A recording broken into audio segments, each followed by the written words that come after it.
Hello and welcome friends, मैं हूं आपका दोस्त शिराज और आप देख रहे हैं यूट्यूब चैनल एनोनिमस हैकर ऐसे। सो फ्रेंड, आज हम HTML के एक और इंटरेस्टिंग टैग के बारे में बात करेंगे जिसका नाम है आर्टिकल टैग। हाँ जी, आज हम देखेंगे कि आर्टिकल टैग को HTML5 के अंदर किस तरह से यूज़ किया जाता है। जैसे कि आर्टिकल के बारे में तो आप सभी लोग जानते होंगे। आर्टिकल को हम अपने ब्लॉग में लिखते हैं, अपने ब्राउज़र में लिखते हैं और बहुत सी जगहों पर आर्टिकल को यूज़ करते हैं, यानी कि आर्टिकल वगैरह लिखते हैं। सो आज हम वही देखेंगे कि आर्टिकल को हम HTML5 के अंदर किस तरह से लिख सकते हैं। सो उसके लिए हम आर्टिकल टैग दे देते हैं। आर्टिकल टैग के अंदर अब हम H1 के हेडिंग दे देते हैं, यानी कि कंप्यूटर। सो इसके अंदर हम पैराग्राफ भी लिख लेते हैं। याद रहे आपने ये सब कुछ आर्टिकल टैग के अंदर ही करना है। सो मैं यहाँ पे लिख देता हूँ, computer is an electronic machine that we use for different purpose। सो मैं यहाँ पे लिख देता हूँ और मैं आपको सेव करके दिखा देता हूँ।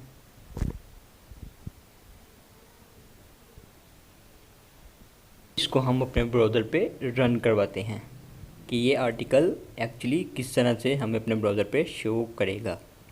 सो मैं इसको क्रोम पर ओपन कर लेता हूँ। ये अब देखिएगा, ये ऐसे ही लिखा आ रहा है जैसे कि हम हेडिंग और पैराग्राफ के टैग को लिखते हैं। सो ये आर्टिकल तो कहीं से नज़र नहीं आ रहा। इसके लिए हम CSS वगैरह इसके अंदर अप्लाई करते हैं, तभी ये आर्टिकल की एक फॉर्म में हमें दिखाई देता है। सो CSS भी HTML के अंदर देखते हैं किस तरह से शो करवाता है। सो CSS से अप्लाई करने के लिए मैं आर्टिकल टैग के अंदर लिख देता हूँ स्टाइल। सो स्टाइल लिखने के बाद मैं जैसे कि इसको बॉर्डर दे देता हूँ, यानी कि ये जो आर्टिकल है इसका एक बॉर्डर आ जाएगा। तो बॉर्डर मैं दे देता हूँ 1 पिक्सल। जब हम CSS करेंगे तो आपको पिक्सल वगैरह की प्रॉपर समझ आ जाएगी, डोंट वरी। सो बॉर्डर का मैं सॉलिड बॉर्डर का मैं कलर भी दे देता हूँ, यानी कि सॉलिड ग्रीन में दे देता हूँ। और मैं इसको आपको सेव करवा के मैं शो करवा देता हूँ। यानी कि अभी आप बॉर्डर देखें, बॉर्डर आर्टिकल टैग के अंदर किस तरह से प्लेट है। ये सेम टू सेम जैसे हमने असाइड टैग किया था, या हमने जैसे पिछले टैग के बारे में हम CSS वगैरह पढ़ी थी, ये इसी तरह से इसमें भी काम करेगा। बस ये इसका ब्राउज़र को बताएगा कि भाई ये हमने आर्टिकल लिखा है। सो यही इसका यूज़ है। सो जैसे कि यहाँ पे आप देख सकते हैं बॉर्डर ये आ गया। सो अब हम थोड़ा सा कुछ और इसकी सेटिंग वगैरह कर लेते हैं। जैसे कि मैं यहाँ पे इसकी कर देता हूँ, यहाँ पे मैं इसको दे देता हूँ बॉर्डर, मैं इसका बॉर्डर रेडियस कर देता हूँ। आप रेडियस का भी देख लीजिएगा, ये हमने पहले HTML के अंदर कहीं भी यूज़ नहीं किया। सो मैं यहाँ पे बॉर्डर इसका कर देता हूँ रेडियस।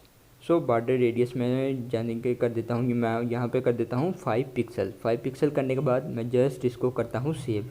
तो आप देख सकते हैं कि जो इसके कॉर्नर हैं वो थोड़े से रेडियस शेप में हो गए। सो रेडियस का ये यूज़ है। आप CSS को भी थोड़ा बहुत याद रख लिया करें जब मैं अपने डॉक्यूमेंट के अंदर, अपने किसी डॉक्यूमेंट के अंदर या किसी टैग के अंदर मैं लिखता हूँ। सो हमारा बॉर्डर हो गया, बॉर्डर रेडियस हो गया। आप यहाँ पे इसको बैकग्राउंड कलर भी चेंज कर सकते हैं, यानी कि मैं कर देता हूँ ब्लू करने के बाद यहाँ पे आप देख सकते हैं इसका बैकग्राउंड कलर चेंज हो गया। सो हम इसके अंदर पैडिंग भी करते हैं, यानी कि सबसे पहले पैडिंग वगैरह मार्जिन यहाँ पे हम कर देते हैं इसकी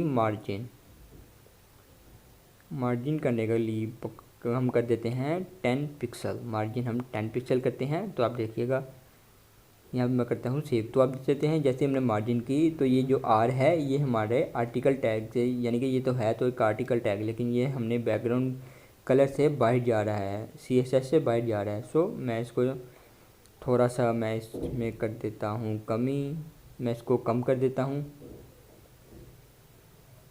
तो आप देख सकते हैं ये बिल्कुल फिट आ गया, यानी कि हमने इसकी मार्जिन भी कर दी।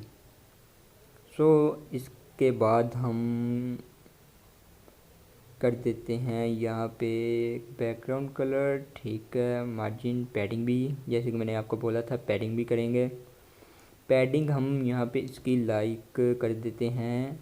रैंडमली आपको समझाने के लिए मैं यहाँ पे कर देता हूँ इसकी पैडिंग को